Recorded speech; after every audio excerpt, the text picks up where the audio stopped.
Ladies and gentlemen, welcome to a special episode of the Dana Buckler Show. I am your co-host for this, Mike Scott. You may know me from the 20th Century Movie Club on Dana's show. And we are tonight going to be talking about a movie that has been very much in the popular conscious lately. We are going to be talking about Zack Snyder's Justice League, aka the Snyder Cut. Now, longtime listeners of this show know how Dana feels about CGI movies, about comic book movies, about Zack Snyder movies. And so he is not going to be here. I did reach out to him just so everybody knows. Don't think I'm hijacking his show. I did reach out to him and ask him if he wanted to join us, and he politely declined, but he did tell me that I was free to do one if I wanted to. So instead, I brought in a couple of my good friends, two of my best comic book buddies, two of my favorite movie people, one of whom has been on the show before, so I'll introduce him first. He is the host of the Cobwebs podcast, which used to be a heavily focused horror podcast, but he's branching out. He's also got a new YouTube channel. Daniel Epler, how are you tonight? Hey, Mike. Oh, I'm doing really good. I feel very honored to be back on the Dana Buckler Show. And yeah, I'm excited to talk about superheroes, even though talking about superheroes on the internet can be dangerous. It can be scary, but I feel like I'm in good hands with you and our other co-hosts, so I'm feeling good. Yeah, I think we'll be okay. We will staunchly avoid any toxicity on this show. And our other guest tonight, he is my action brother from another mother. He is the co-host of the Action Drunkies podcast. He is making his first appearance on the Dana Buckler Show. The cinema junkie himself, Rob Antiquera. Rob, how are you tonight? I am good. I am very good. Thank you for allowing me to take part in this discussion. Really appreciate it. Also, for allowing me to take part in my first appearance on the Dana Buckler Show. I really respect Dana and everything he's got going on with the show. So I really hyped about this one. Of course, me being I know it's dangerous to say that you're a Zack Snyder fan, but I'm really looking forward to this discussion. Yeah, me too. And that's why I reached out to you guys, because I think this is a movie, like it or don't like it, this is a movie that needs to be talked about, not just because of what's in the movie, but because of everything that's around it. And I'm not going to go deep in the weeds on it. Everybody knows that Snyder had to leave the movie mid-production. Joss Whedon was brought in. He recut it, reshot a bunch of it. We'll talk a little bit more about that. And then now, due to a variety of circumstances, Snyder was allowed to come back and finish his vision of the movie. Before we get into the actual movie, I want to ask you guys, what have been your thoughts of the Snyderverse of the DCEU, if you will, leading up to this? Rob, let's go ahead and start with you.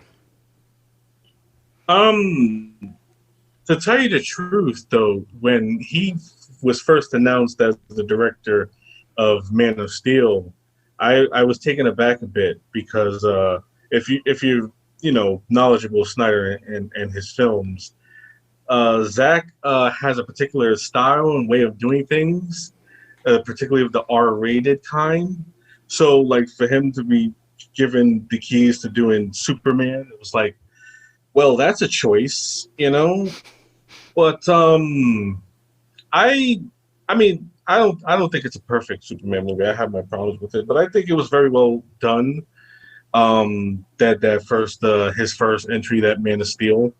I liked it a bit. I like Henry Cavill. I thought Michael Shannon was a great Zod and all that stuff.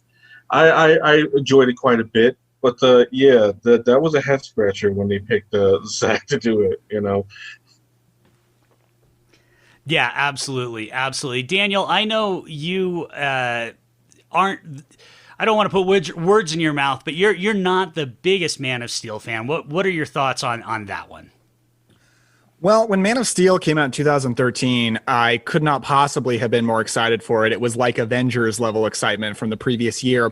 because I thought the trailer was so stunning. I still think it's one of the best trailers I've ever seen.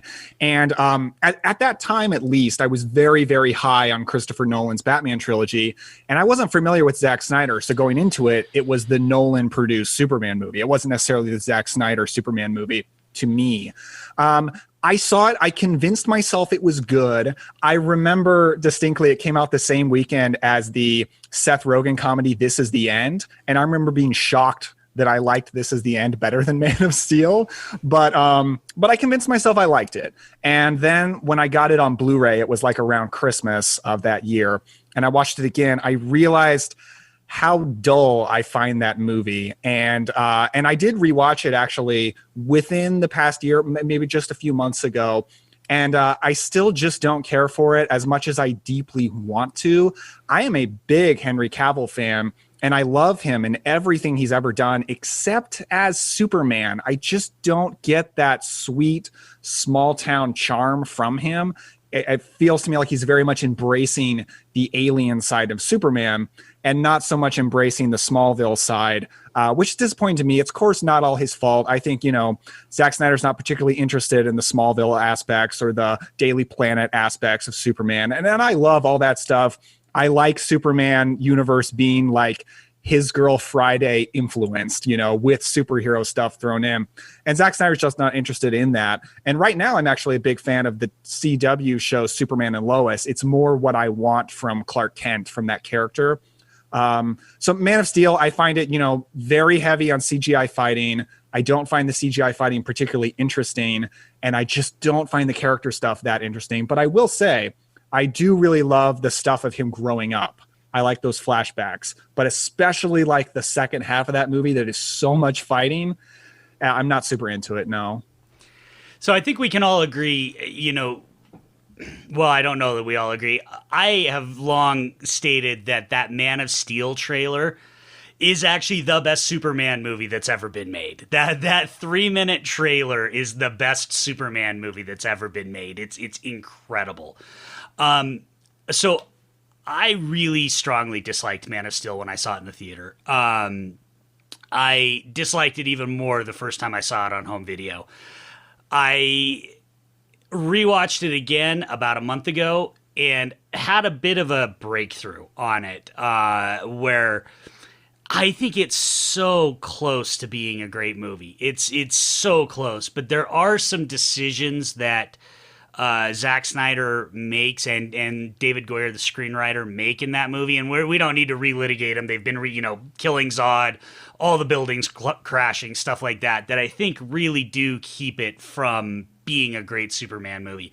I will still say that I think the scene where he first gets his suit and learns to fly while Jor-El is giving the voiceover about "you will lead them into the sun" is as close to perfection for me as far as Superman goes. And it's actually, we'll talk about it later, it's actually relevant because Snyder uses that same trick again in Justice League to, I think, almost even better effect. And that really works. What I will say is I think I like Man of Steel now more, having seen Justice League, because I can actually see the complete arc that Zack Snyder was trying to tell. I don't necessarily agree with the arc, but I can see it, and it makes more sense to me now. So, Rob, anything you want to add about Man of Steel before we get into the other weird Zack Snyder movie?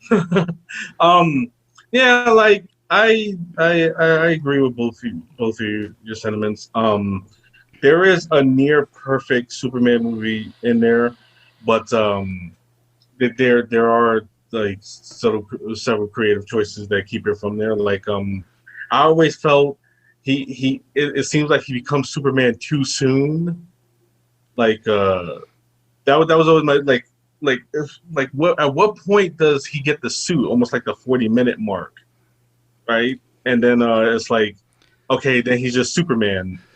Yeah, and if you contrast that to like Donner, you're over an hour into the movie before he becomes Superman in the Donner version. Right.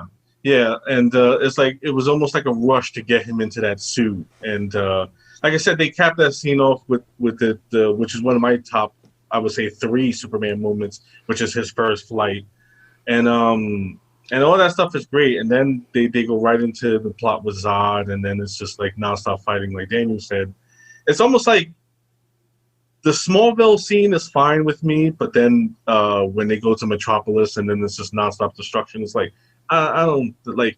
To me, the movie climaxes when he destroys the world engine, and we didn't need to go beyond that. That fight with Zod is unnecessary, in my opinion. But it is what it is. I wasn't the director in charge, but but other than that, like those moments and like the dialogue is a kitschy few places here and there.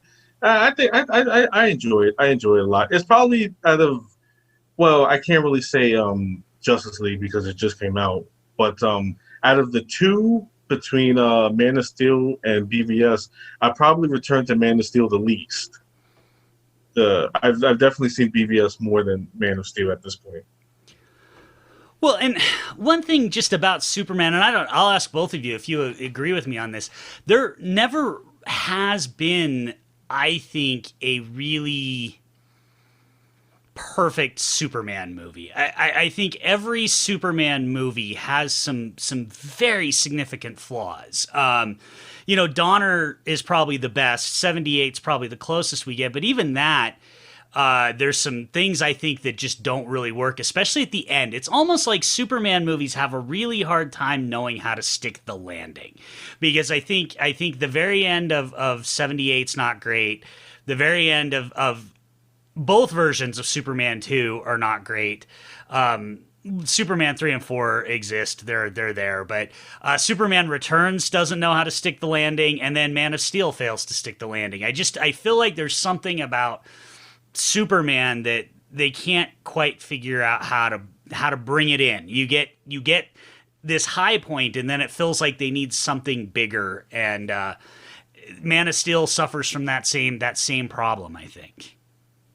Man, I completely agree. It's always frustrated me that I feel like there's never been a Superman movie that I completely love. Superman 78 is definitely the closest for me. But there's a lot of things about that movie that don't quite work for me. For me, my favorite Superman quote unquote movie is honestly probably the 3-parter premiere of Superman, the animated series from the 90s. I love that 3-parter. Like, I literally tear up watching it because it's so exactly what I want from Superman. And when Wonder Woman came out in 2017, that felt to me like what I always wanted from a Superman movie, but no Superman movie quite reached it. So I'm happy that Wonder Woman scratched that itch for me, but I would still love to get a perfect Superman movie, and I don't think we're quite there yet. Good call on the Superman the animated series. That is just, I mean, that is perfect. In fact, there's been a couple of DC animated Superman movies that I think are is probably as close as we might ever get to perfect, because the brand new Death of Superman, that not brand new but came out a couple years ago, is also just absolutely a terrific Superman movie. Way better, I think, than kind of the Death of Superman that we get in BVS, which we'll get to. But anything else you guys want to add?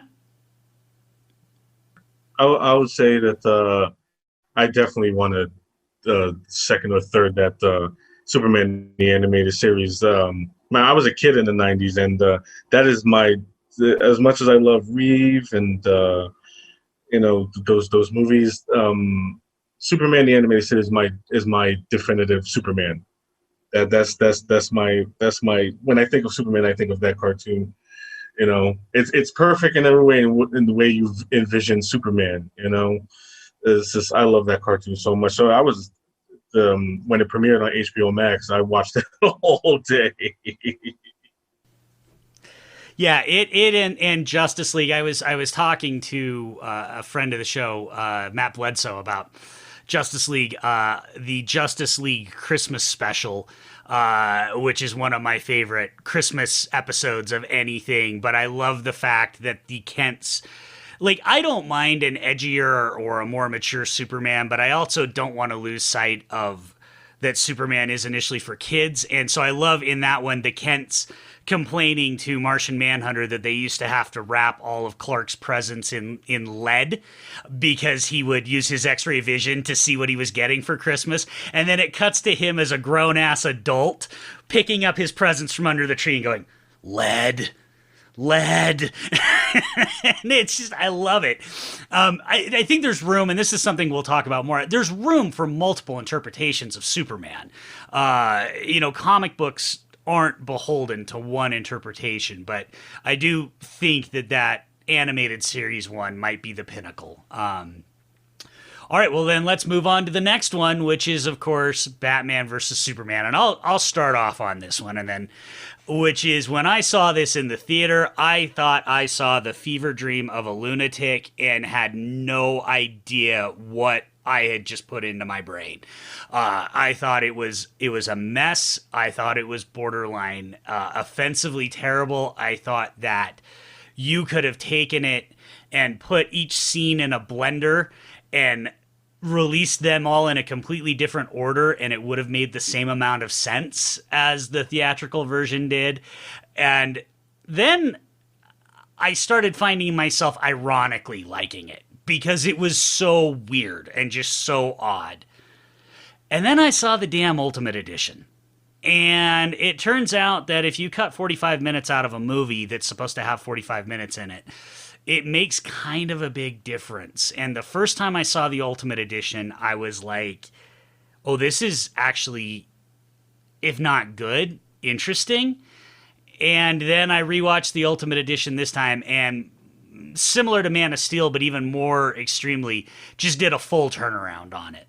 And everything that I didn't like about it, I still don't like a lot of the stuff, but I've finally decided I'm just going to buy into Zack Snyder's version of these characters and go with the movie. And once I did that, I really enjoyed it. Rob, what are you? I know you kind of have similar thoughts about the Ultimate Edition and BVS. What were your thoughts? Okay, so I could visually show you guys my love for. And for those listening, Rob is holding up like 7 different versions of the movie right now. So yes, I am a big supporter of BVS. I took all the abuse imaginable for my love of BVS. I've been told I need to be gassed for liking it. All that goody stuff that you get to hear on the wide world of the internet, for just being a fan of Zack Snyder. But I actually, to be honest with you, I actually liked the theatrical cut a bit. Even though it was very choppy. Even my mother complained about it. Like my mother, we saw it separately. She saw it with my dad, and I saw it with my girlfriend at the time. And she was like, "I liked it, but it's the editing was giving me a headache." And I was like, "Yeah, it feels chopped up. It definitely feels like somebody went at this with a meat cleaver." But what the one thing I really like about it is that how seriously Zack takes these characters, especially like trying to put them into like a realistic setting and ask those kind of questions like world. We kind of get that in Man of Steel, but to a greater degree in BVS, where how would the world react to if we got like a superpowered hero, you could see like kind of semblance. Like it makes a lot more sense now when you see like crowds like go back to where you came from, illegal alien, like we hate you, and then it's like, I don't think that's too far off in thinking that. And I like that. I like having because like you were saying, Superman has been around for like over 80 years, and there's no one way to do him. So I like seeing like different ways that people can interpret him, and I like that interpretation of him. Like he feels the weight of the world on his shoulders. I know people were offended by the fact that he wasn't the smiling big blue Boy Scout that they knew and they loved, and saving cats out of a tree. That was a big complaint that he doesn't smile when he saves anybody. He looks like he hates saving people, and it's like, well, he's getting spit on the whole movie, I'd be depressed too. But I like that. I like the interpretation of Batman as well. I know that was a big divisive one. The creative choice is Batman breaking his no killing rule, but I like that the movie gives him shit for it. It doesn't really let him off the hook. Like in comparison to Batman and Batman Returns, when he shoves dynamite down the clown's pants and then smiles as the man explodes. The let me movie interrupt really goes you. out Sorry. of its way to. Let me interrupt you really quick, Rob. No, because that is a point that I want to raise. Is that people do forget that Burton's Batman kills the shit out of people too, which I don't like in those movies either. I'm one of the guys who's not a fan of Batman murdering the shit out of people. But let us be honest about the fact that that movie Batman, by and large, has been a killer. And if you're gonna come at me with that somehow, even Christopher Nolan is come at me somehow with, I'm not gonna kill you, but I don't have to save you either, is any different, get out of here, because that's a technicality. No, that doesn't count. Film Batman kill people. That has just been a thing that filmmakers have done. Snyder just took it to the nth degree. I've never liked it. I don't like it here, but it didn't break the movie for me the way it did for some other people. And I have a hard time taking people who champion Batman 89 as the perfect Batman getting mad at Batman killing people in BVS, because Burton had no problem with his Batman killing people either. So, Nah, most definitely. A lot of people forget that. A lot of people forget that Michael Keaton as Batman is a cold-blooded murderer. He literally he blows up Axis Chemicals with how many people in it in '89.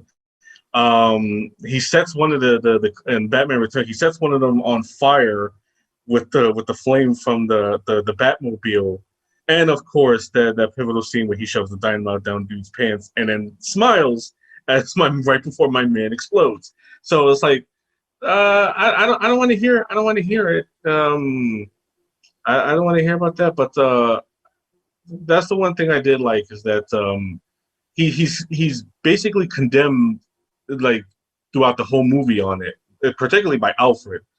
When Alfred gives that whole the fever, the rage, turns good men cruel. He's definitely said you changed, man, you changed, and he's just his mind is cloudy. He can't see it, which is how which is I like to point out is how he's so easily manipulated, because everybody's he's the world's greatest detective, and Luthor tricks him, and it's because his mind is clouded. He's a changed man. When he that line he delivers, 20 years in Gotham, how many good guys are left and how many stayed that way? He doesn't realize he's talking about himself. He's completely changed. A lot of people don't realize the conflict between him and Superman. He is the villain. Batman has almost gone completely full heel at this moment in his career, and it's I enjoy that interpretation. At least somebody that's what I like about Snyder, is that when he has ideas, he really goes for the ideas. That man swings for the fences with some shits, So I really appreciate something like that, where it's you can look at the character in a way that nobody has ever really looked at them before, and that bothers you, I'm sorry, but I liked it. Daniel, your thoughts, because I know you had a bit of a similar turnaround on the Ultimate Edition as I did. That is very true. I will just very quickly set up my excitement for this movie, because I still remember looking at my phone one day and seeing the news notification that Batman versus Superman had been announced at Comic-Con. And I remember seeing the logo that they announced with the Batman logo in front of the Superman logo. I remember seeing the bootleg footage that somebody filmed in Comic-Con of Batman in that giant metal suit standing by the signal, and the voiceover, "Tell me, do you bleed? You will." And it was like I had seen the face of God. It was the most exciting movie announcement ever. Could not have been more thrilled that this movie was coming out. And it was an absolutely crushing theatrical disappointment when I saw it.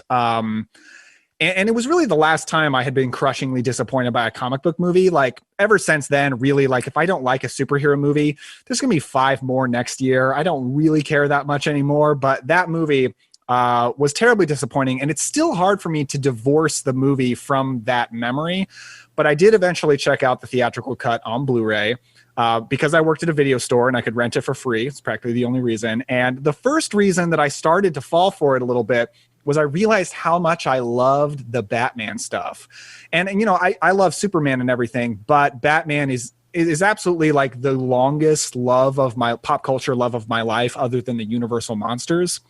And I realized just on a visual level how much I love just sitting there looking at everything related to Batman in that movie. And I became a little bit obsessed with the movie, and I watched it 3 times in a week. I just became fascinated by it. And I wasn't sure at first if it was good. I knew I liked it better, but it was just this crazy gonzo blockbuster that was so odd and so unlike really any other superhero movies that come out.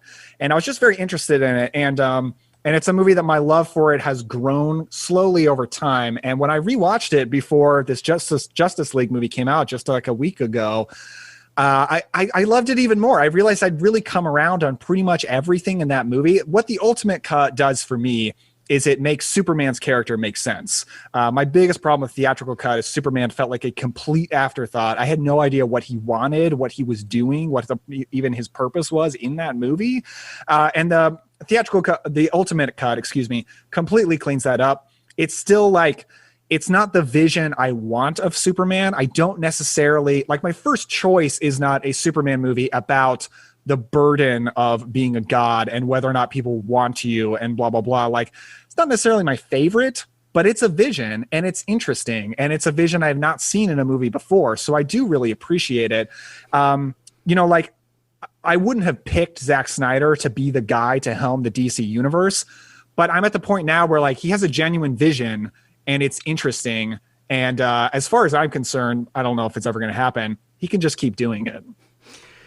Yeah, you know, that so is similar to how I feel. The theatrical cut for me, just nothing anybody does makes any sense in that version because they cut out. First of all, they don't cut out a ton of Superman, but they cut out a crap ton of Clark Kent, and so it doesn't make any sense for me in the theatrical version. I get why Batman has a hate hard on for Superman. They establish that, but they don't really establish why Superman has, you know, almost shares those feelings for Batman.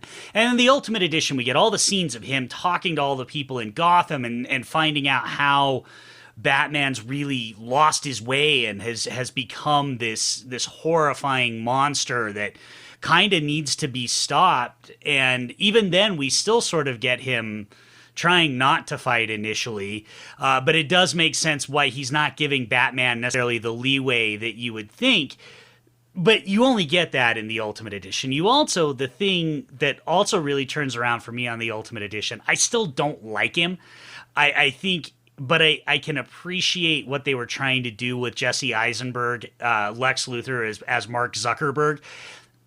I think it's a noble idea. I think the execution's flawed, but at least in the Ultimate Edition, his machinations behind the scenes, the way he's playing everybody in the movie is much more clear than it is in the theatrical cut. In the theatrical cut, it's like Jesse Eisenberg just drops in every 12 and a half minutes and does, you know, sticks Jolly Ranchers in people's faces and then disappears for a while and we don't really know what he's doing. And in the Ultimate Edition, you really see like the way he's manipulating Scoot McNairy and the way he's manipulating Batman and how all of this is because of him, because he's decided he doesn't like a god living amongst us and wants to take him down. And the best way to do that is with, pitting two gods essentially against one another. That's so much more clear what I really got out of the Ultimate Edition and why I really like it is so many people talked about how Zack Snyder was basing his Batman on Frank Miller's Dark Knight Returns, you know, the metal suit and stuff like Do You Bleed and stuff like that. But what he's really doing, I think, is it's much more Mark Waid's Kingdom Come. I don't know if you guys have ever read that, but Mark Waid and Alex Ross's Kingdom Come is very much about the burden of being gods amongst people and what does that mean, and especially the burden that Superman carries for all of that, and contrasting it with this new wave of heroes who are more violent, more aggressive, more willing to destroy things and stuff like that. And once I kind of got figured out that it was sort of more Kingdom Come than anything, I think I really liked it a lot better. I'm with you, Daniel. It's not my favorite characterization, but it's a characterization that I find interesting. And honestly, as much as I love my MCU, and Lord knows I love it, I like that this is the singular vision of a creative madman, which is not something that we can always say about a lot of other comic book movies. Yeah, Tim Burton, sure, absolutely, but I don't know that there's many other comic book movies that you can say one person, this is their dream, this is their vision. You can not like it, is 100% Will Snyder. Rob, you said it earlier. When he goes, man, he swings. He swings hard, and sometimes he hits, sometimes he misses. But you gotta love somebody that swings hard, especially in modern blockbuster cinema. Yeah, but realistically, it is a problem that the DC universe is like the vision of one creative filmmaker, and the Marvel universe is the vision of one businessman. And the businessman can actually make the business stuff happen and make these movies actually get made. But when it's the vision of a filmmaker, he may very well be setting up things we'll never see, which is sad to say, but the DC like needs a producer who can make movies happen and also let guys like Zack Snyder carry out their vision. And I just don't know if that's going to happen, you know? Yeah, and that's definitely something we'll come back to, because I think that's going to be an important thing when we're done talking about the actual Justice League. Rob, anything else you want to add about BVS? No, I think I got everything out, and you guys hit all the points that needed to be said. I will say though that I don't know. I've never seen such a reaction before. Like in all my years of living, I've never seen a movie be so polarizing and divisive than that one, where it's like just like I said, like just announcing I liked it. I was told I need to be gassed for liking Batman v Superman. I've never had anyone tell me that I deserve to die for liking a movie before. So it's like, Jesus Christ, you know. But that doesn't change my feelings toward the movie. I still love it, especially the Ultimate Edition. Once I've seen the Ultimate Edition, I want to point out I have never returned to the theatrical cut since my first viewing of the Ultimate Edition. Matter of fact, that's a lie. My father was watching it, and I joined him, and I was just disgusted, and I left because you could see exactly how they fucked with it. Like for instance, why would you remove the line after right before Doomsday makes his appearance, and Luthor says, "I don't hate the sinner, I hate the sin, and yours is existing." Like that's his whole point of hating Superman. Why would you remove that? You know. It was like you were saying, like, you know, his motives are so much more clearer in the Ultimate Edition, and you just bungled it up. But yeah, it's half a movie. It's a theatrical Yeah. cut's half a movie. Not running time wise, but content, story wise, it's half a movie. I can't imagine ever going back and watching the theatrical cut again. I don't, if I don't have the 3 hours to watch the Ultimate Edition, I'm just not going to watch Batman versus Superman, because I can't conceive of watching the theatrical cut again. I agree. I don't think I'll ever return to that version of the movie ever again. All right. Well, then one last thing to talk about before we get into the movie of the hour. A movie that I actually have defended quite heartily, And for quite a long time, I rated 4 stars on Letterboxd the 2017 theatrical release of Justice League. Daniel, let's start with you. Your thoughts on that one? It was a movie where when I went to see it, I just kind of threw my hands up and was like, whatever, man, it's fine. I don't even care anymore. I did. I thought it was okay. I kind of liked that it reminded me of like a Joel Schumacher Batman movie, which I have a bit of nostalgia for the Joel Schumacher vision. It's not necessarily something I want to keep going in modern comic book movies, but like I have nostalgia for it. And this movie kind of felt like that, but it felt incredibly rushed. It sucks to like call out the CGI lip, but the CGI lip is deeply distracting for me. I never stopped looking at it the whole time. I heard from a lot of people said they didn't even notice it, and I envy those people. I've said before that Steppenwolf was my least favorite villain I've ever seen in a comic book movie because he was just so bland and so nothing. But after the theatrical experience, I was like, you know what? It was kind of fun. I like it enough. I don't really care. But I did try to rewatch it once on Blu-ray and couldn't get through it and never tried to rewatch it again. That's about all I got. Rob. So, my first thoughts on it were, what did I say? I said it's okay but soulless live action Sunday morning cartoon. Not a Saturday morning cartoon, a Sunday morning cartoon. The ones that are not good enough to get on Saturdays. Street Fighter, the animated series, or Mortal Kombat Defenders of the Realm. You know what it is? It kind of feels like a slightly bigger budgeted episode of Tattooed Teenage Alien Fighters from Beverly Hills. Like, it is just like, this is, it was fine. It was, like I said, like, I was more of a subtle defender of it. Like, if you ask me, I would tell you it's fine. It's not great. I didn't at that time. I didn't think it was the dumpster fire everyone was saying it was. It wasn't good. It wasn't bad. It was fine. That's the best way I could describe it to people when they ask me. You know, is this? I kind of like that they tried to like bring back corny Superman.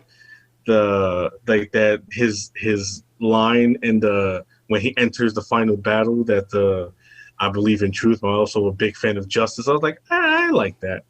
You know, I know people were like, ill, but I was like, I thought it was fine. You know, if you're familiar with I corny fist Superman. pumped in the theater. I'm not gonna lie when he said that. For those who don't know, there's a scene where Steppenwolf goes, "Do you see it? Do you see the truth?" And all of a sudden you hear Superman go, "I'm a big fan of truth, but I'm also a big fan of justice." As he punches Steppenwolf, I fully admit I fist bumped. I was like, yeah.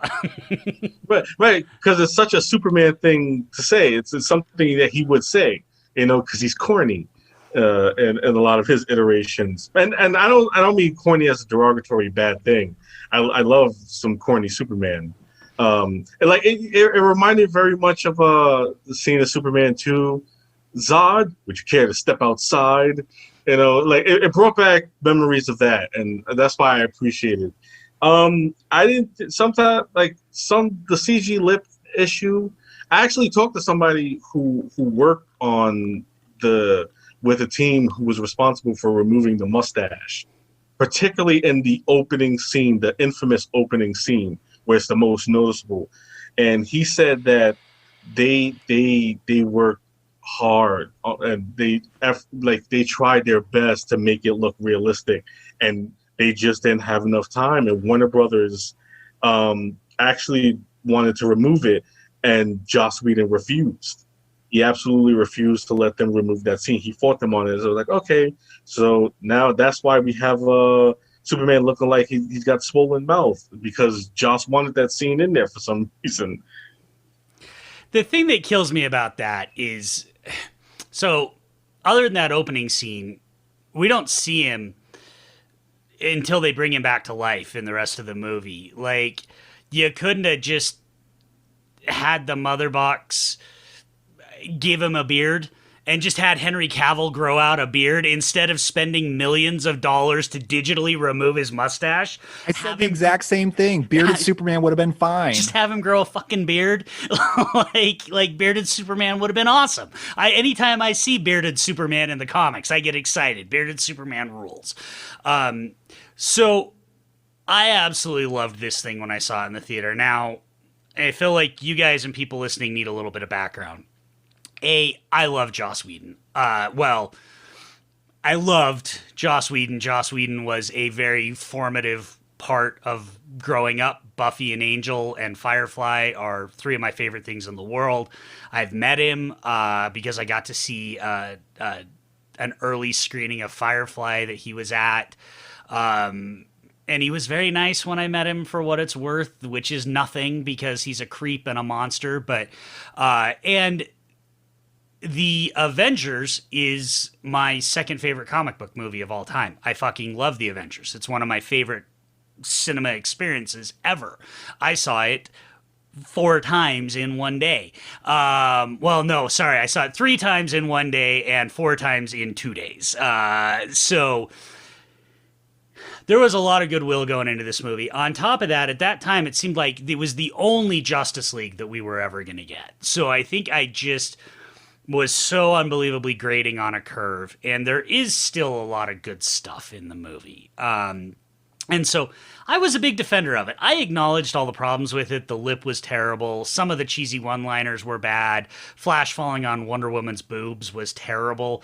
But, you know, we got some stuff that I thought was really great. I thought that the save one line, you know, Batman telling Flash, save one, see how it feels, then you'll know, was really still one of my favorite things in a movie.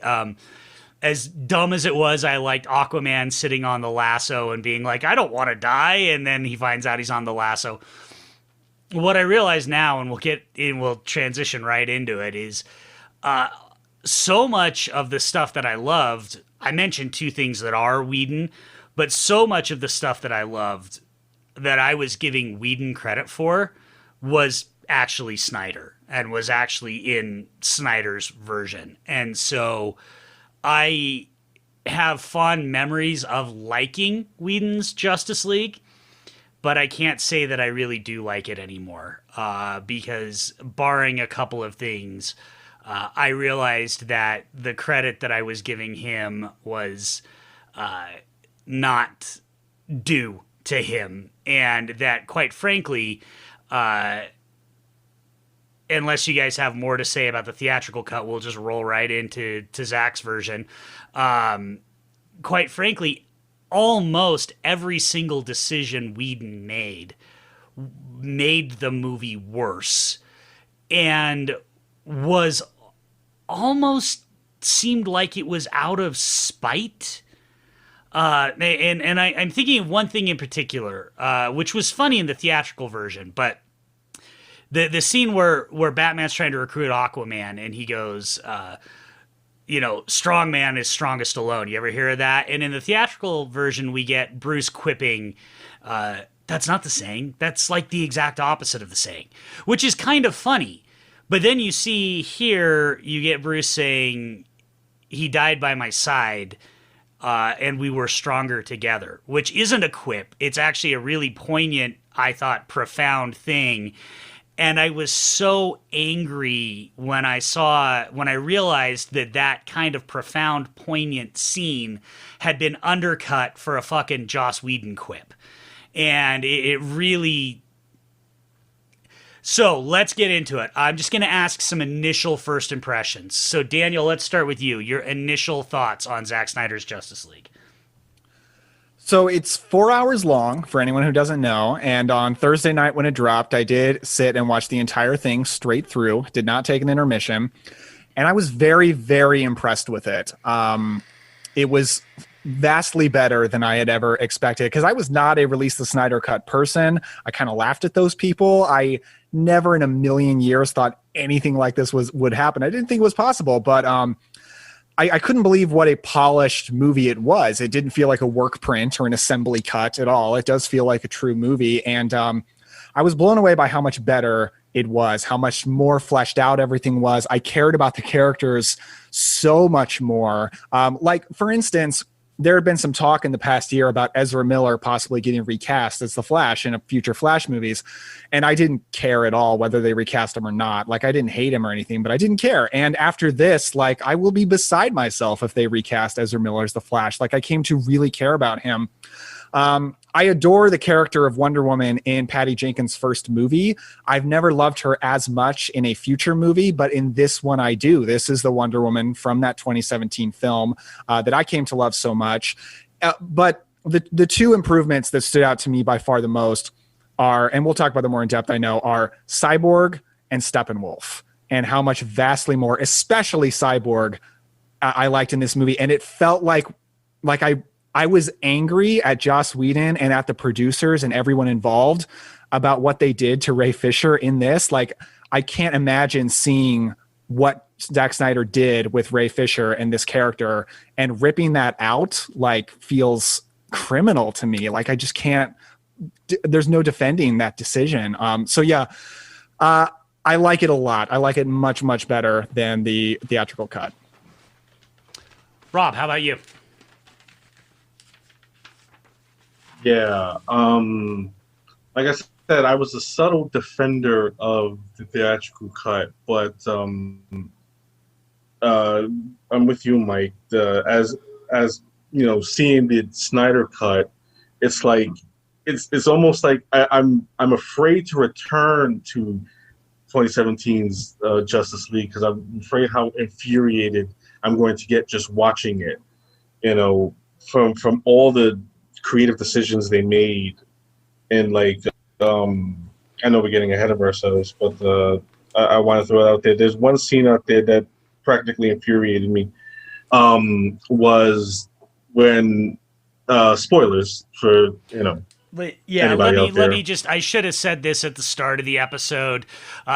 Folks, we are going to absolutely spoil the shit out of everything. So if you haven't seen it and you want to, tap out now and come back, but we will be spoiling the hell out of this movie. Yeah. When the league loses, basically, the unity is complete, and the mother boxes create a blast that basically kills the league all except for Flash. Went to Speed Force and reverses time to save them. And as he's running back, he delivers this beautiful line that, "Dad, I want you to know, whatever happens, your son was one of them, the very best of the best." And it's such a beautiful line, and that's such a beautiful moment as he's saving the league. Like, you know, you have Superman there, you have Batman there, these big three, and they're saved by Flash. And it's a beautiful, heroic moment. And I just can't wrap my head around these people watching this scene and going, that can go. Remove that. And not only remove it, but replace it with him spending the whole last battle pushing a pickup truck out of the way, and then telling the family Dostoevsky instead of Das Vidanya. Like, just again, listeners, you can't see this, but I am currently drinking out of a Flash tiki mug for this episode. So no, and that's a perfect example of what we're kind of talking about. So my thoughts are, I was absolutely blown away. Daniel, I'm with you.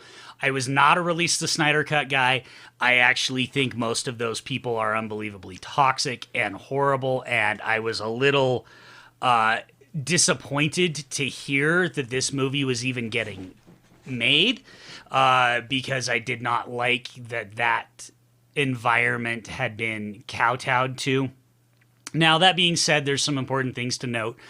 Zack Snyder himself has pretty vociferously distanced himself from a lot of those people, and ultimately talking about the toxicity of that movement is kind of beyond the scope of what we're able to do on this podcast, especially because a large amount of that toxicity was directed towards women, non-binary people, trans people, and we are three cis dudes. And so I don't really want to other than to say we obviously disavow any of that toxic behavior. Now, that being said, that's not this movie's fault. And that's not necessarily Zack Snyder's fault. And I'm not going to hold that against this movie because I thought this thing was fucking terrific. Like, I just really was stunned at the depth and the scope that was brought, because one of the problems with the theatrical version is it felt, like you said, Rob, it felt like a Sunday morning cartoon. It was so small. It compared to the Avengers or Avengers Age of Ultron or Infinity War, you know, it was so small. It just felt so constrained, like it should have been made in 1998, not in 2017. This one feels epic. This feels massive in scope, massive in theme. It is a myth-building movie. It is, again, very much pulling from Kingdom Come and things like The New Frontier and some of those other DC, those big epic DC things. I'm rambling a little bit, but one of the things I love about DC, I've always been, when it comes to comics, I've always been a DC guy more than a Marvel guy. I love Marvel. Spider-Man's my second favorite comic character after Superman. So don't get me wrong. I'm not one of those Marvel DC guys. I like them all. I just read fucking comics. But for some reason, DC's always resonated with me because I've always liked the idea that their heroes are kind of these gods living amongst us.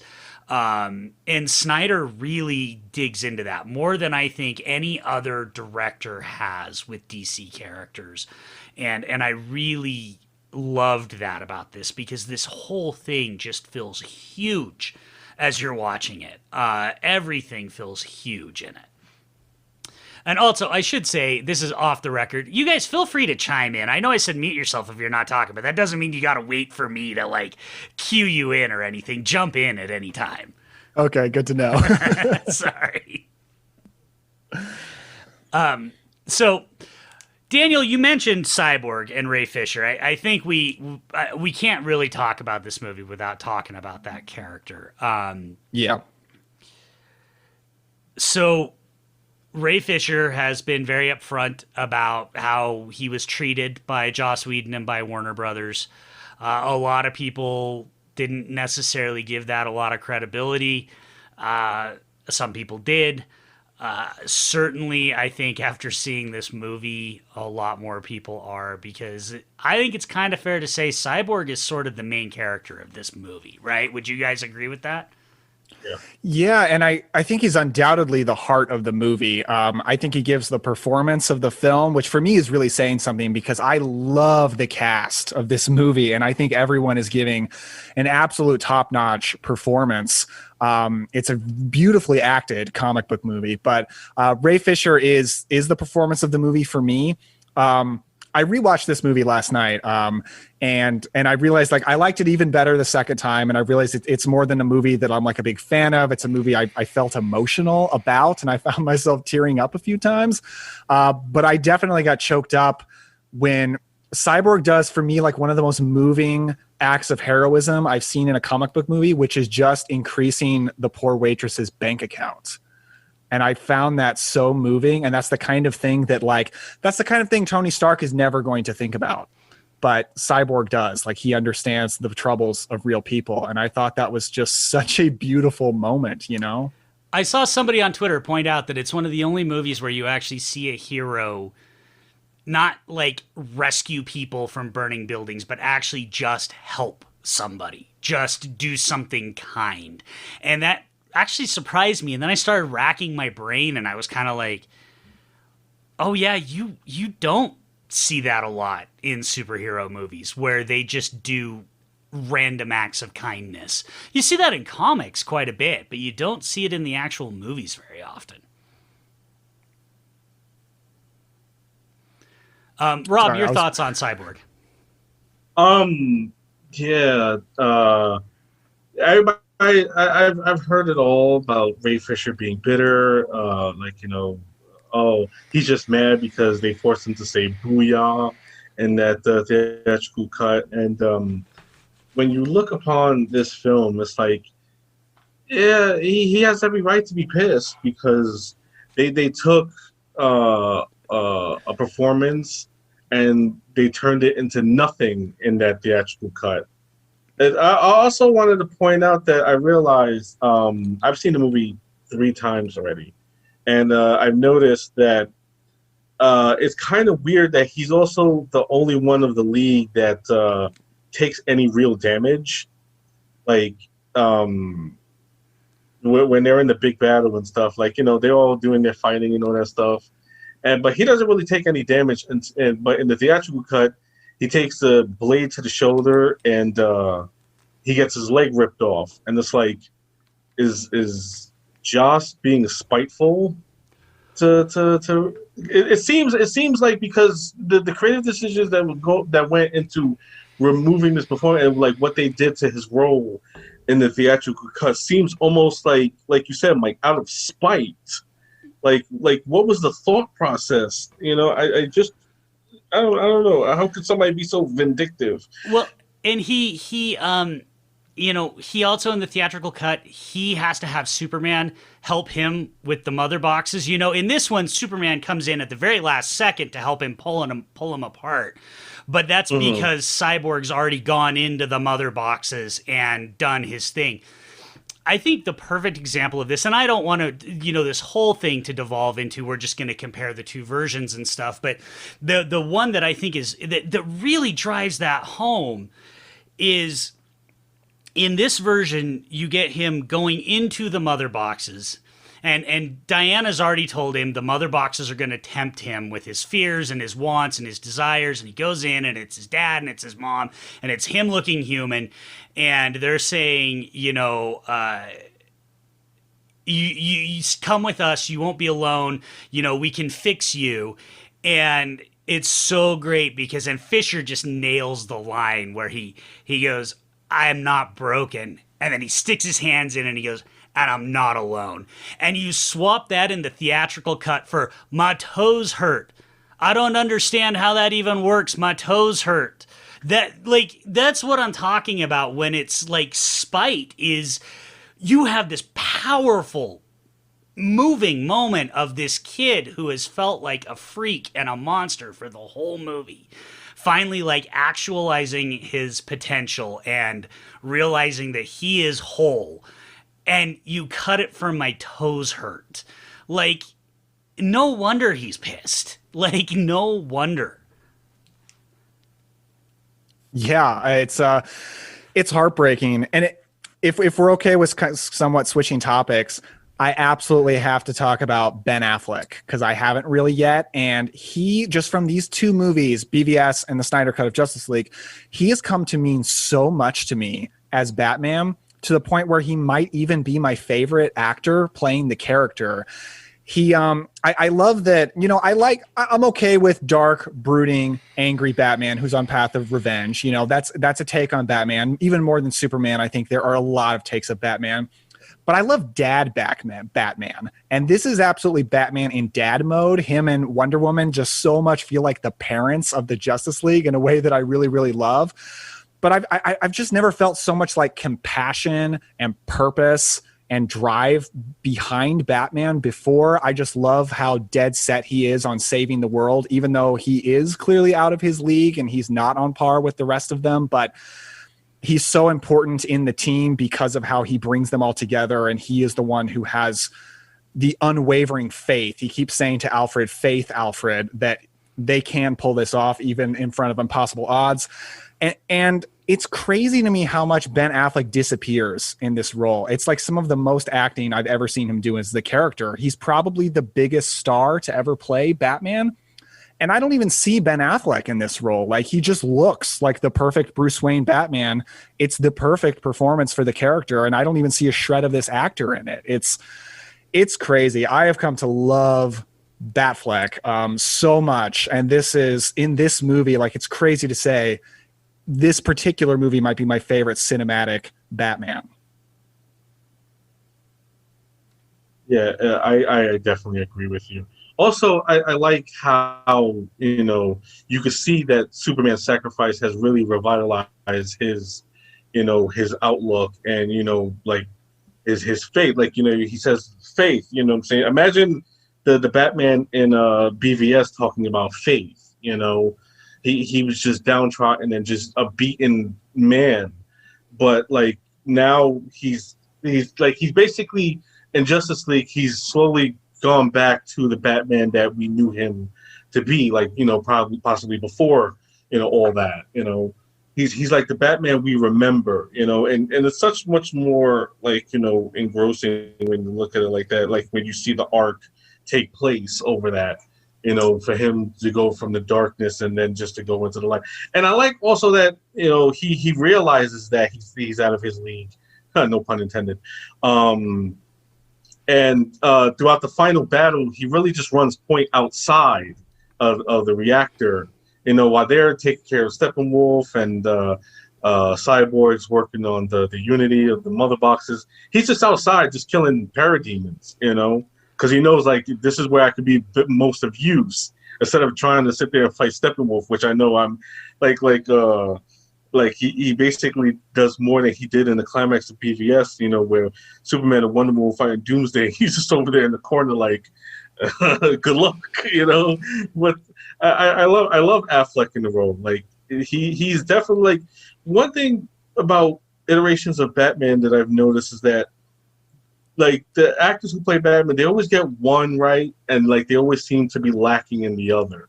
Like, they're either a good Batman or they're a good Bruce Wayne, but they're never both to me. And I feel like Ben Affleck is a great both. Like, he's a perfect Bruce Wayne.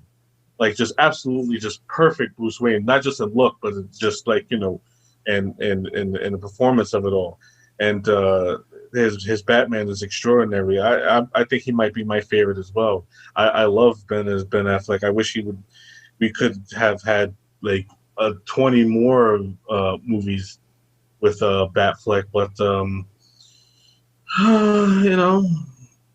that's not how the world works, and we'll just have to deal with my man Robert Pattinson and see how he does as Batman. I do love me some Robert Pattinson though, so I can't complain. No, Pattinson.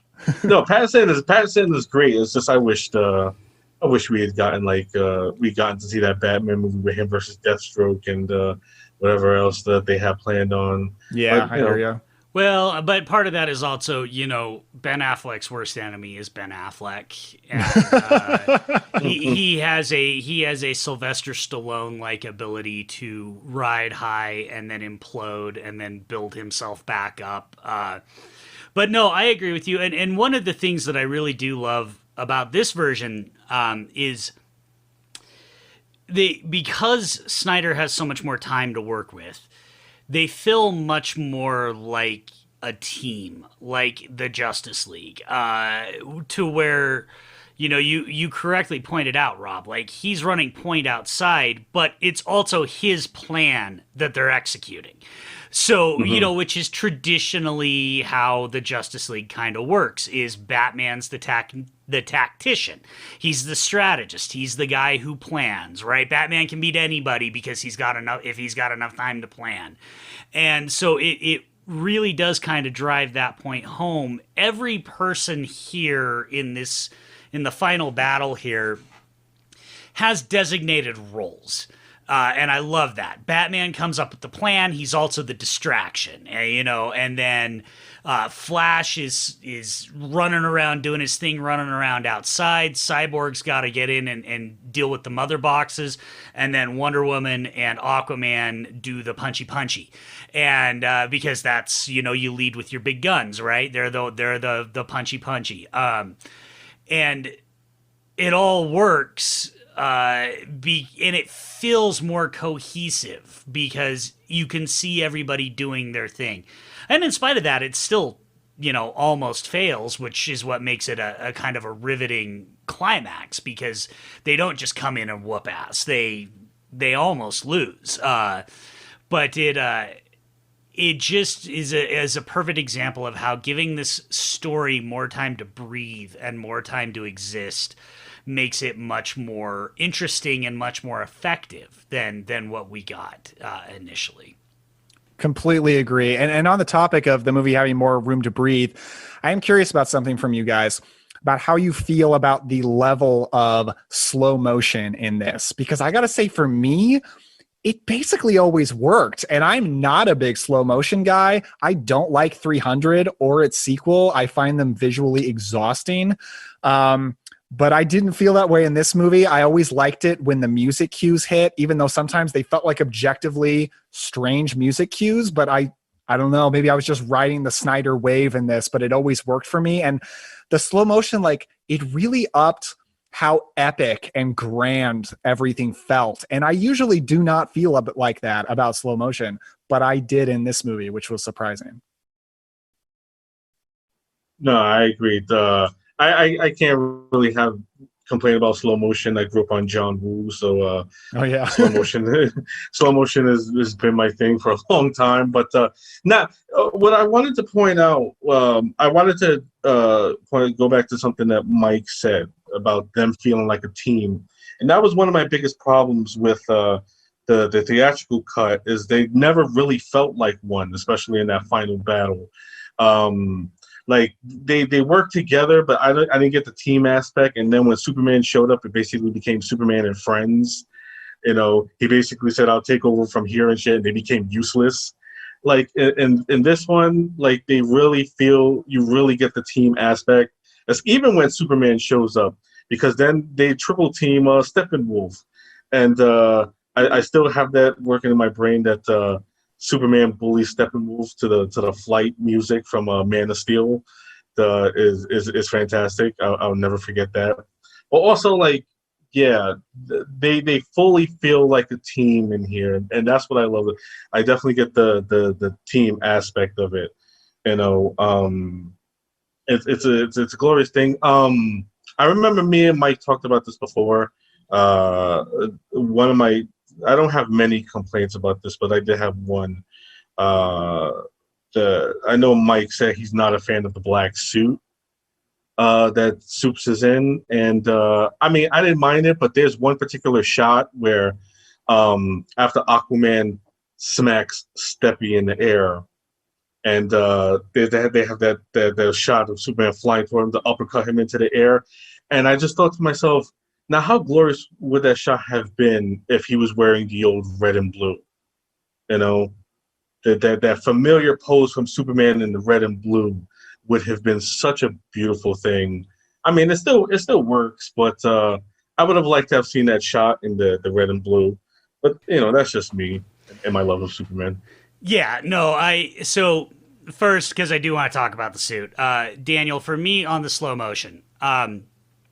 So I don't like 300. I like its sequel, but that's a conversation for a different day. But I don't like 300. That's the one Zack Snyder movie I actually unabashedly do not like. That and Sucker Punch, they both just give me headaches. But I don't mind the slow motion, because I think the problem, and Rob, I'm glad you brought up John Woo, because I think the problem with the slow motion in Snyder movies is not so much that Zack Snyder uses slow motion. It's that we are so tired of every wannabe Zack Snyder using slow motion. You know, it's the way that people still think John Woo gunfights are cheesy, and they don't even understand John Woo gunfights, you know, saying movies are John Woo-esque when they're not even remotely close, because there's been so many hack John Woo wannabes. I think most of the slow motion in this works. I think it's a way for people on Twitter to get their little digs in at a 4-hour movie and be like, "Ooh, it's slow motion." You know, it's like, I saw somebody count and they said fully, 10% of the movie is in slow motion. It's like, did you really watch the movie and count how much slow? Like, get a hobby, man. Like, why would you do that?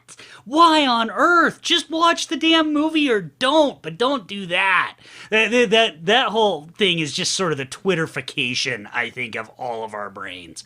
But I thought most of the slow motion worked. There are some scenes at the start where I was like, okay, this could pick up just a little bit. I'll fully admit, and we'll talk about some negatives in a bit. I'll just ask you about some negatives. But I'll fully admit, I do think this movie could be cut. I think this movie coming in at 3 hours or 3 hours and 15 minutes is arguably a better movie than the 4-hour movie. But and you could tighten some of that stuff up, but it didn't bother me. As far as the suit goes, the biggest problem I have with it is it's just rule of cool. There's no explanation. You know, for those who don't know, in the comics, he comes back to life in the black suit because it's a suit that's designed to increase the absorption of solar rays to help him heal and get him back up to full strength. If they had actually thrown a line in there about that, I mean, you've already got friggin' Russell Crowe and Kevin Costner doing voiceovers as he's walking through the ship, which is my favorite scene in the movie. But you couldn't have had Russell Crowe also go, and this black suit will help you, heal. It will put it on, and that was a terrible Russell Crowe accent. I don't know what that was. It sounded more like somebody from one of Daniel's Hammer movies. But anyway, but nonetheless, but it'd been like, put the black suit on. It'll help you heal, get you up to full strength. I don't think it would have bugged me as much because I do agree with you, Rob. All the cool shots of Superman would have been much cooler in the red and blues. And that's just because I think the two greatest comic book costumes ever invented are Superman's red and blues and Spider-Man's red and blues. I mean, in my mind, there are no better comic book costumes ever made. And so, that was a bummer that it was the black suit for me. It didn't affect me, didn't hurt my love of the movie, but it was a bummer. Yeah, Mike, I appreciate your explanation about the comics about the black suit because I haven't read that and I just didn't know. So the whole movie, I don't understand why he's in a black suit. The only thing I could think of is it looks more like what Jor-El is wearing in the prologue of Man of Steel. So I'm like, is this him honoring his father? I don't know. But I was mostly fine with it. The part where I was really disappointed is towards the very, very end when he busts his shirt open to reveal the Superman logo. It's still the black suit. I was like, wait, no, like he should be back to the red and blue by now. Surely. That was disappointing to me. Yeah. I mean, I think one problem that Zach has is that he uses comic book stuff. He takes stuff from the comics, and I think he just assumes that people would get it, that people would just know that it's from the comics. I will say though that that might be the case that's the reason why he put it on, because of its regenerative powers. Because as soon as he puts it on, he flies up. He immediately flies toward the sun, to get that regenerative power. So like I guess that was the explanation there. That he flies toward the sun, so that's where he gets it from. But one thing I wanted to say though was funny to me how many people were saying that Zack Snyder was the wrong person for this movie, and that this movie is the one that people like the most, and it's the most Zack Snyder movie that he's made out of the 3 movies he's made in the DCEU. Like, if you watch any other, like especially like his Watchmen, it's almost like one and the same. Like the musical numbers, the slow motion, the extra cool shots. Like out of the 3 movies, I would say Man of Steel is probably the most unlike him. There's a lot of handheld work there. There's I can't recall any slow motion in Man of Steel. No musical numbers. There's no musical numbers in Batman v Superman either. But it's much more closer to him. This one is basically 100% Zack, and it's the one that people like the most out of the 3 movies, and I just find that funny. Well, and I think the thing with that is it's interesting because I have had a long conflicted relationship with Zack Snyder. I think that his movies have been done dirty quite a bit by studios. I still don't like 300, but I didn't like the 300 graphic novel. I mean, I think that one was doomed from the source material for me. And Watchmen's kind of the same. This is sacrilege. Comic nerds are gonna issue me death threats. I fucking hate Watchmen. I hate Watchmen. It is like my least favorite graphic novel of all time. I do not enjoy it. I do not enjoy that it has been elevated to this venerated state, because I think it's not Warren Gibbons' fault, but much like people are blaming Zack Snyder for the screwed upness of the DCEU, Watchmen ushered in the grimdark 90s, whether we wanted it to or not. And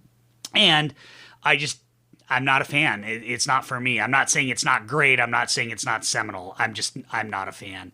And so I've had a very conflicted relationship with him. I will be the first to admit, I did not expect this movie to have this much heart, because I do think that is something that is not typically in his movies. And I don't know if that's Chris Terrio writing it, or if it's Snyder getting older, or if he was always building towards this, but this movie is just big and proud to wear its emotions on its sleeve, every inch of the way. And I will fully admit that I did not see coming. I did not see that coming at all.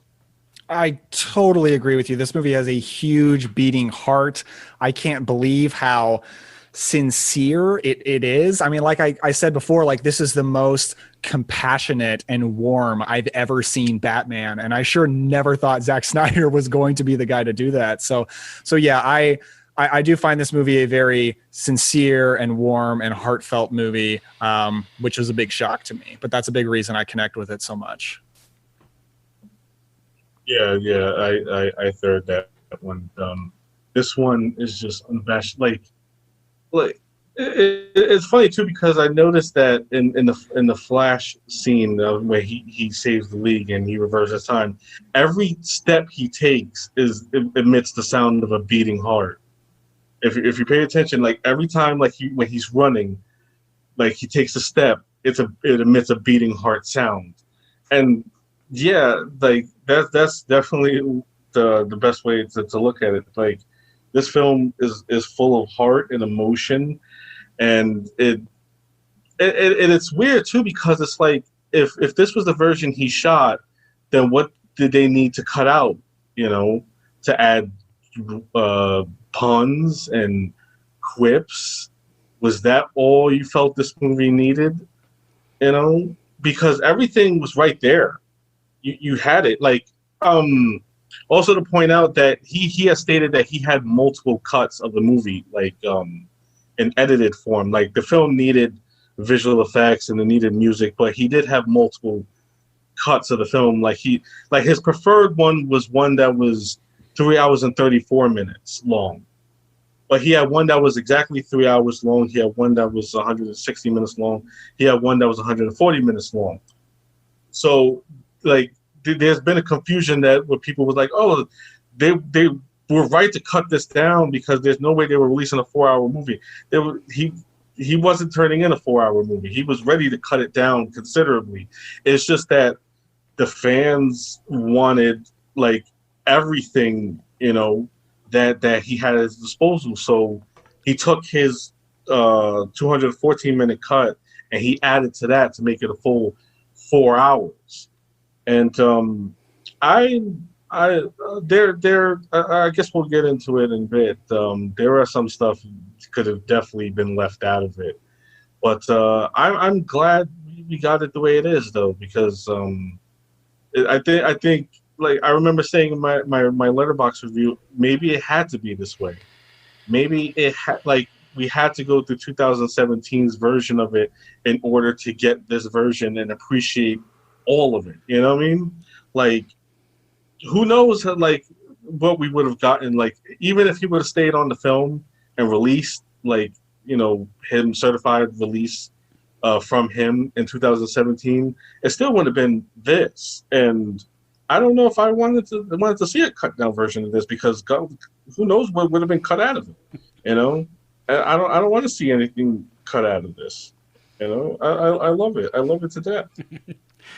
Well, and on that note, I don't want this to just be a love fest, because I don't want everybody listening to think that we're just completely in the bag for this movie. I mean, emotionally, I am completely in the bag for this movie, but I'm also, a film historian and a film critic, and I can fully acknowledge that this is not a perfect movie. And so I do want to transition to some of the things that we think maybe don't work as well. And I'm probably not going to surprise you guys at all by saying that for me, as interesting as it sets up stuff, I don't need the epilogue in this, and I damn sure don't need Jared Leto's Joker coming back. That is something that I absolutely could have done with. What are your thoughts on the epilogue?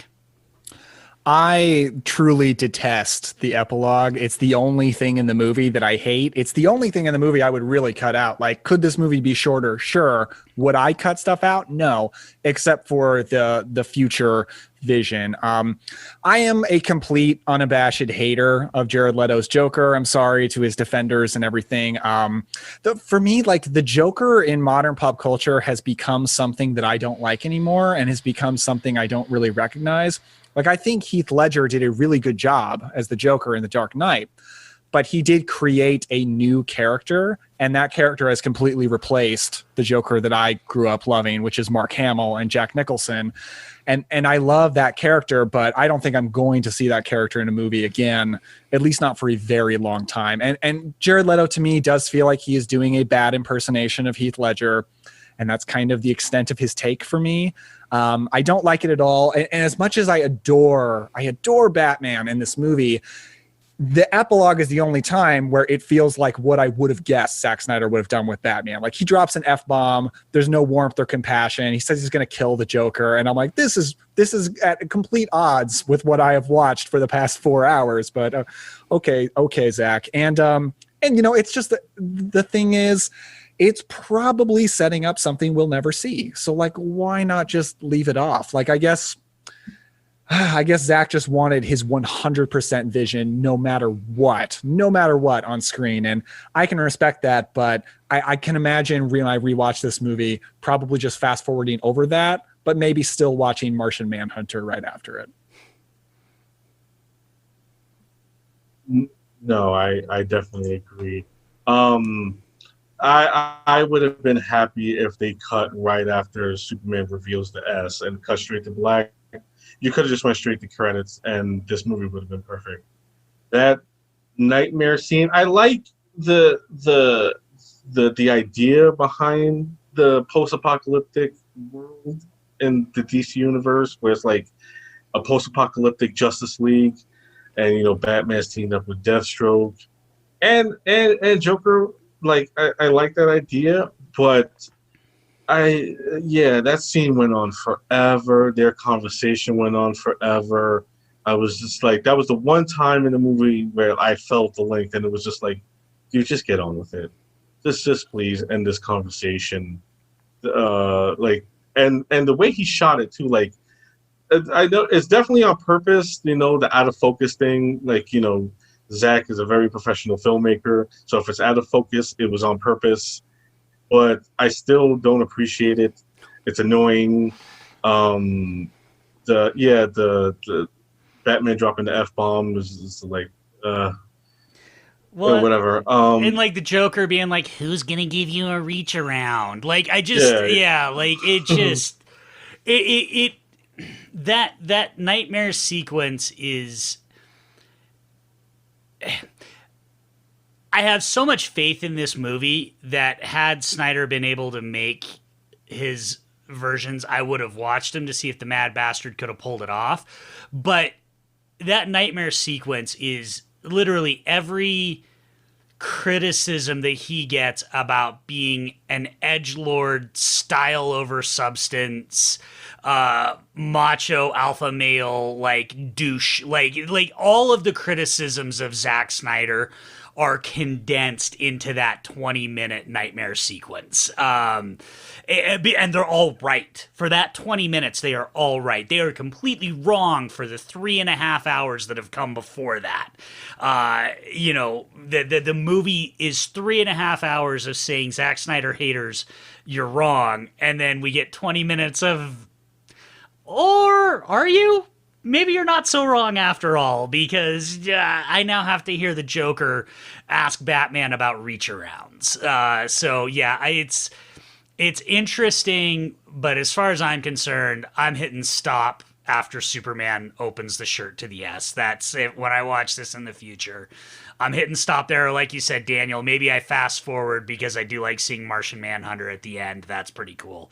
And I do love that part because I love how just now completely unimpressed Bruce Wayne is by the idea of a green alien showing up at his doorstep. You know, like he's just like, he's almost more annoyed that he got woken up out of his nap than he is that there's like this weird green alien at his doorstep. That was a nice touch. But unfortunately, yeah, Nightmare Sequence is a fail for me. To be honest, I don't think the film needed Martian Manhunter either. As much as it's cool to see Martian Manhunter, like especially that the reveal that it was the what was the general, what was his name, Stanwyck. That was a very Like, cool reveal that we'd seen him in the past two movies before. right, but then it's like then you got the question like, so he's been there this whole time and he's just done nothing. Like he was there Shit, during that's true. he was there during the Black Zero event where Zod and the Kryptonian army was just tearing up Metropolis, and he did nothing. He was there when Doomsday was causing havoc. He did nothing. Steppenwolf came and was causing havoc. He did nothing. After they defeat Steppenwolf, he was like, "Hey, I'll catch y'all next time." Okay, yeah. That's why Bruce is unimpressed. Like, where the hell were you when we needed you, bro? Like, but also because it doesn't really fit in because Snyder has admitted that Martian Manhunter was a compromise, that cameo at the end was actually supposed to be John Stewart, the Green Lantern. And it was originally supposed to be Trevante Rhodes from Yeah. Moonlight that was supposed to play him. Yeah, which would have been amazing because Trevante Rhodes is an amazing actor. And it would have been more fitting, like if you listen to the dialogue, it would have been more fitting had it been John Stewart, Green Lantern. Martian Man, especially after we've already seen Martian Manhunter earlier in the movie, and also that cameo with Martian Manhunter early in the movie after the Lois's talk with Martha, kind of ruins that talk. Martha and Lois have this beautiful conversation about grief, and he walks out the door and he transforms into Martian Manhunter, and it's like, you kind of took the wind out of that whole moment right there. I would have just cut right after like the conversation was done. Like the reveal it was Martian Manhunter was like, okay, it's cool seeing Martian Manhunter, but you kind of fucked up that scene a bit. Yeah, that and the nightmare scene are just no. I'm those are the two biggest aspects of the movie I don't like.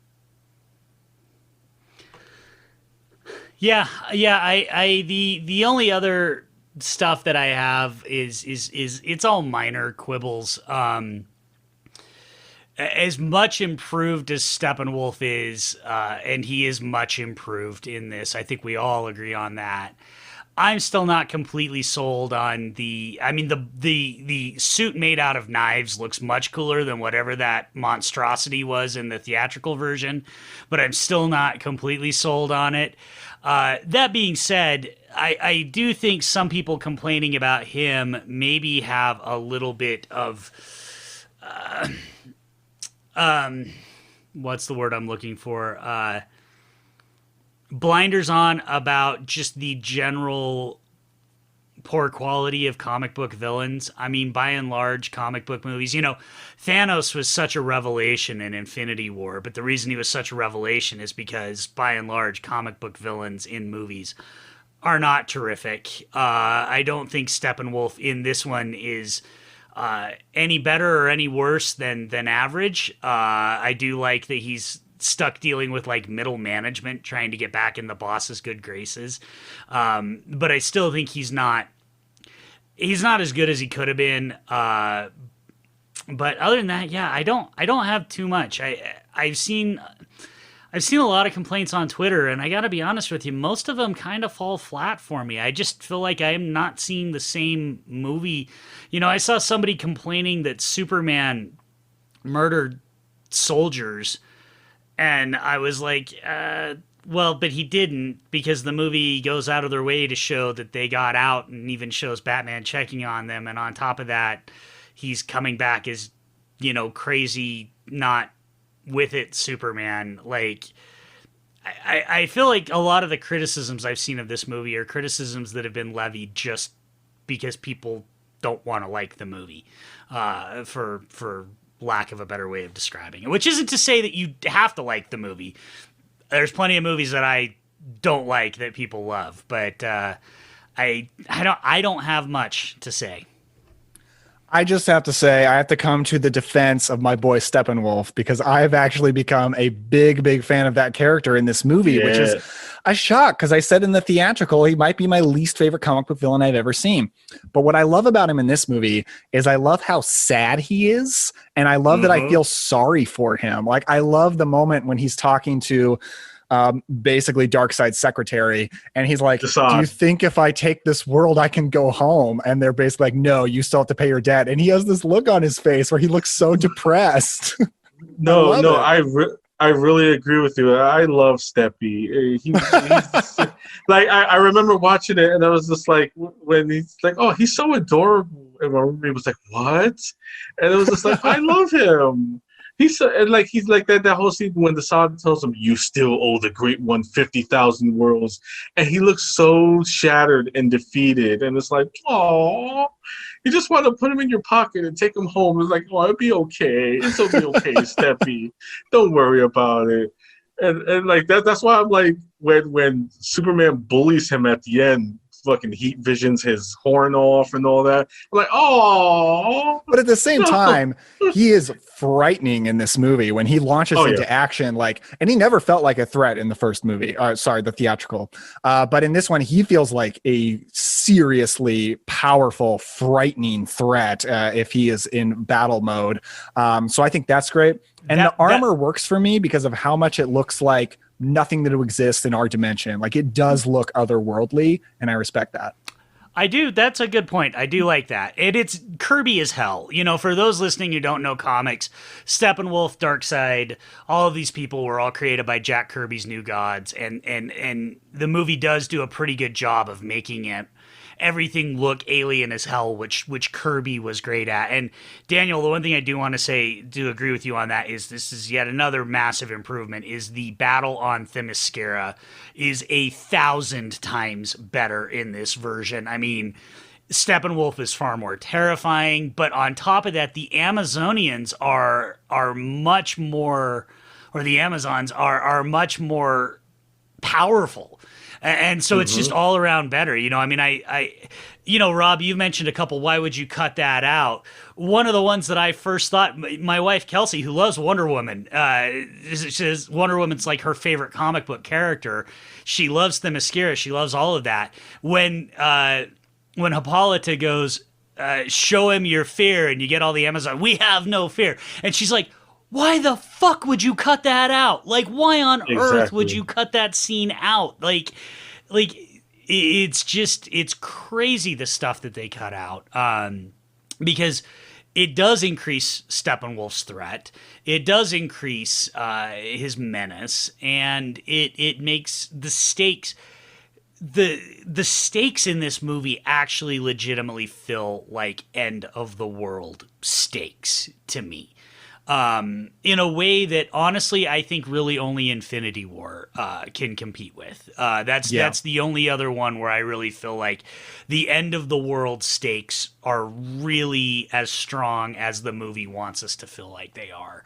And so I think that's I don't get me wrong, I ain't hating on Steppy. I'm just saying he's not as good as I kind of, and part of that's also my bias. I really like his comic book design, and I kind of wish they could have come up with something a little more similar to that.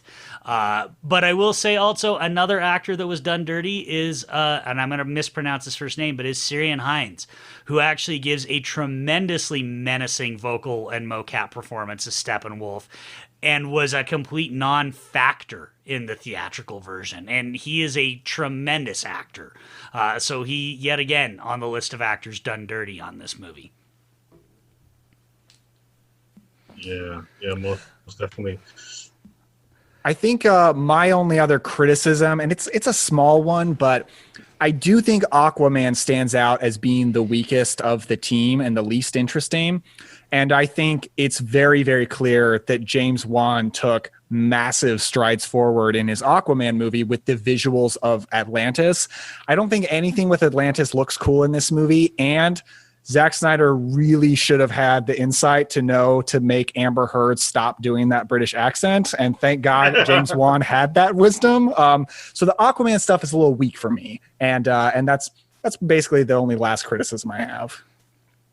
I think I do like though that what Aquaman is in this one, he's a lot warmer than he is in the theatrical cut. In the theatrical cut, he's very much a dude bro, and this one, yeah, and this one, he's a lot warmer, like the concern he shows for Victor, that his dad is dead because of us, and he's like, you think he's okay? And then like it obviously it affected him in a way because at the end of the movie, after he gets back from the battle, he goes straight to see his father. I'm gonna go see my father. When Willem Dafoe and Amber Heard are like, you got to come help us defeat Orm. He's like, I'm gonna go see my dad. And I like that. I like that that they had that in there. But yeah, I think Juan did an incredible job where he took Aquaman. And yes, Amber Heard's British accent is terrible. I can see why Juan was like, yeah, don't do that, honey.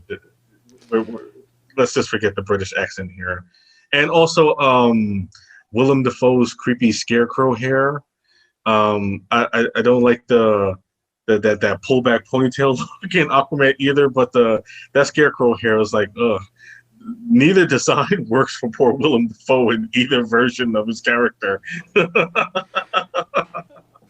So what I will say, I wonder if some of that is the function of the fact that Aquaman was already well into production. When this movie was being shot, like they were well into pre-production on Aquaman. And so I'm wondering if part of it was, well, we know in a year there's going to be an Aquaman movie, so we're not going to spend as much time on him as we're going to spend on everybody else, because I do think he gets a bit of the short shrift as far as time spent on him. He certainly gets the least amount of time except for Superman. That being said, I do think there are some, you mentioned some nice scenes, Rob. The other one that I really like is, you mentioned it when he says, we're asking a kid who just lost his father, but the other part of that is Barry says, I thought you didn't care. And Arthur says, I never said that. And I thought that was really nice. Again, another example of the way this movie is wearing its heart on its sleeve. Even the most cynical, grumpy character of the group still is an emotional, compassionate person. I also don't like, I don't like the bubble to talk underwater. I'm glad James Wan just got rid of that and was like, they're just gonna fucking talk underwater. It's fine. It's Aquaman. They can talk underwater. I didn't like the bubble. It is tough. We watched Aquaman the next night, like immediately after watching this, and I unabashedly love Aquaman. I ride or die for that movie. I love it to death. I do as well. It's beautiful. It's funny. I don't think that it's as different. You guys haven't said this, but I've seen some other criticisms that say it's almost like it's a different character. And I don't see that. I see that one took, he took this character and he did springboard from it. I know he had to work a little bit with the theatrical cut too, but I can absolutely see the character in this ending up as the Aquaman in that one. But he's I think served the least well by the movie. But again, he got his own. It's kind of the same thing with Wonder Woman. She's terrific and tremendous, and I love her in this. But she also already had her own movie, so she doesn't. There's not really a lot of character development for Wonder Woman in this movie because most of that character development is done in Patty Jenkins' Wonder Woman. And I'm fine with that. There's not a lot of character development for Tony Stark in the Avengers because we had 2 Iron Man movies going into the Avengers. Mark Ruffalo gets most of the character development in that movie because he's the new character. So, it's a criticism, but I think you would agree, Daniel. It's kind of a minor one, though. It's not really one that it makes or breaks the movie. Oh, absolutely. Like he's not bad in the movie by any means. It's just, and he does have the problem that by the end of Aquaman, he's reached a character arc. He's the king, and you feel like he's earned it. He's wearing the orange suit, and this is all before that. So that is, that's an unsurmountable hurdle right there. And it's really just that I think everyone else in the movie of the team is amazing and has amazing moments. And Aquaman is just the lowest on that scale. But I still like Jason Momoa as Aquaman I love it. So I'm still a fan of him in this movie, but I just don't think he shines as bright as everyone else. And the visuals of Atlantis are a legitimate criticism for me, but that got fixed in the next year. Yeah, Atlantis looks terrible in this. I agree. I think most of the underwater stuff just doesn't really work. I mean, it works in that the action scenes are good, but it's again, my man Snyder does not like a bright color palette, and I don't mind it most of the time in this movie, but I think it does work against him in the Atlantis underwater stuff. Yeah. All right, well, fellas, we are going on an hour and 40 minutes. So I think people probably know how we feel about Zack Snyder's Justice League. So I'm going to start winding us down here. Rob, any thoughts? Anything else you want to bring up before we wrap stuff up? No. I think we touched on pretty much everything. I will say that it seems to me that that it's like you said that. I guess that they knew that Aquaman movie was coming out, so they didn't really have to do much. But like it seems to me like the focus was on the three lesser members, specifically Cyborg, who's basically like the main character, and then you have Flash right behind him, and then you have Aquaman, but Aquaman doesn't really factor in because he was getting his own movie. And then like the main three almost take the back seat to them for the most part. Wonder Woman already had her own movie. We already had Batman explained in a little bit in Batman v Superman, and Superman shows up later. So, and he had his own movie. So it really just falls on the lesser three, but which I liked. I liked that they got their big moments. Like I said, like it's funny that the Flash probably gets the most heroic moment out of the movie, where he basically saves the entire world, because that blast was going to kill everybody, and him reversing time saves everybody, not just the League, but the entire world. And they're not going to know it. They're not going to know that what he did for them, and just I love all that stuff. I love that kind of stuff, and just that's it. Those are my final thoughts. I love this movie. I think I made that clear. But I'm good. Daniel. Oh boy, I have pages and pages of notes, but I will whittle it down. I'll just say two more things real quick. One, I do love how calm and quiet and slow this movie begins. I'm actually a big fan of that. And I do love the Icelandic women singing, which I've heard some people criticize that it goes on too long. But for me, it gave the movie kind of like a fantasy feel, almost Lord of the Rings like. So I'm a big fan of that. And then I also have to say this movie has one of my favorite superhero moments ever in a movie. And I teared up the first time I saw it, which is after Wonder Woman defeats those bad guys in her first scene, which, by the way, is a fascinating sequence to compare to the opening robbery scene in Wonder Woman 84, and just how drastically different the approaches are to an opening crime that Wonder Woman has to stop. But I love after she defeats them and she's just checking on all the kids, asking them all if they're okay. And she tells the one kid, "You can be anything you want to be." I find that just beautiful, perfect superhero moment on screen. Yeah, no, it's great. The one for me, and I've tweeted it out a bunch, and you guys know, I think it has also one of my favorite superhero scenes, which is, I mentioned it earlier, Superman in the ship with the voiceover, but Russell Crowe and saying, "Love them as we loved you," and then Kevin Costner saying, "Fly, son, it's time." I can't even say it now without choking up. That's how much I love it. Yeah, I love it. The other thing I really did, last thing I do want to say, because I, like you, Daniel, had pages and pages of notes, but I don't know that anybody's going to want to listen. I think people are already like, guys, we get it. You like the movie. I had notes too and shit. I just went for it. I do love how much reverence they put in this on bringing Superman back to life. It's not just a thing that wham bam happens. Like, it's a big deal, and it's very reverent, and it feels epic the way bringing Superman back to life should feel. And I liked that quite a bit.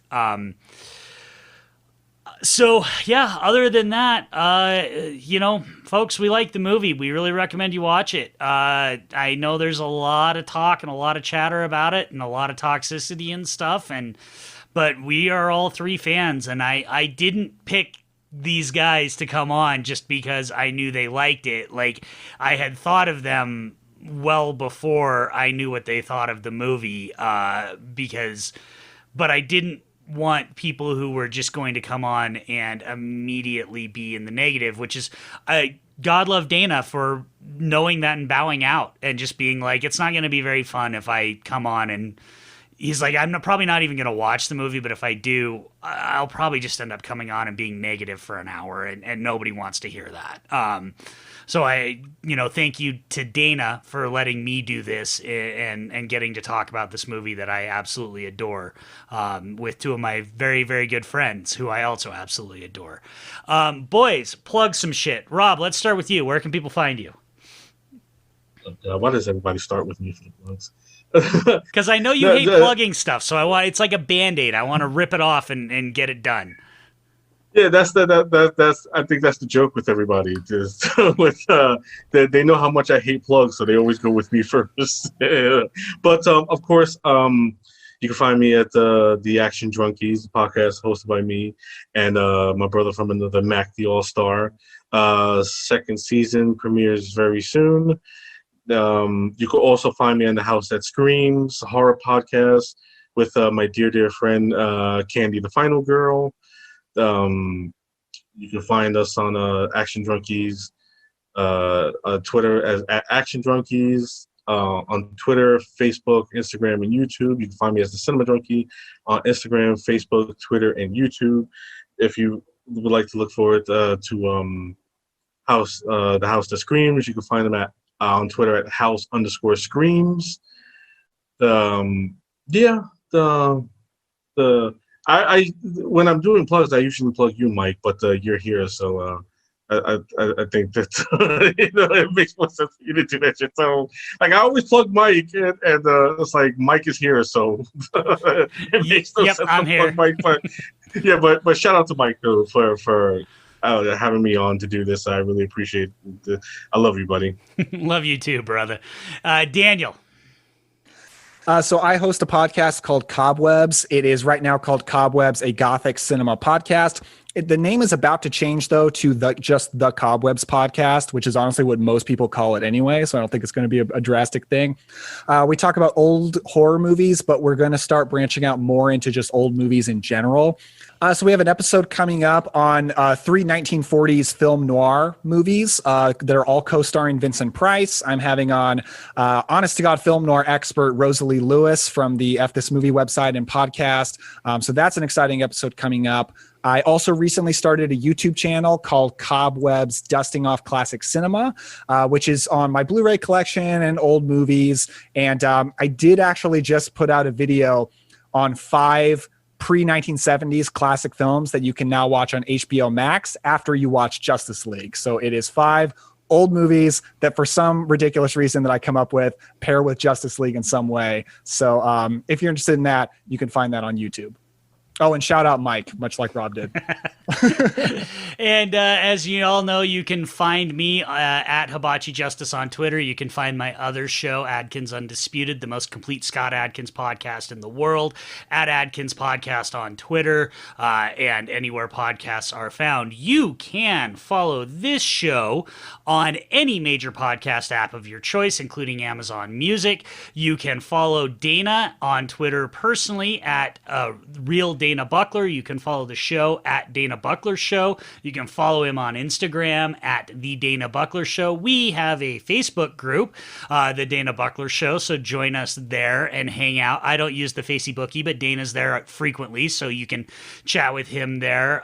You can also find Dana's radio show on the Dash Radio app, Hollywood Unfiltered, where he dives into untold stories of Hollywood, talks to Hollywood insiders, and all sorts of stuff. And you can find all of those links at linktree/Dana Buckler Show. Once again, gracious thank you to Dana for allowing me to do this episode. I really wanted an outlet to be able to talk about this movie, and he was kind enough to let me do it. And big thanks to Rob and Daniel for joining me on this. Gentlemen, it was a pleasure and it was a blast. We will talk again soon.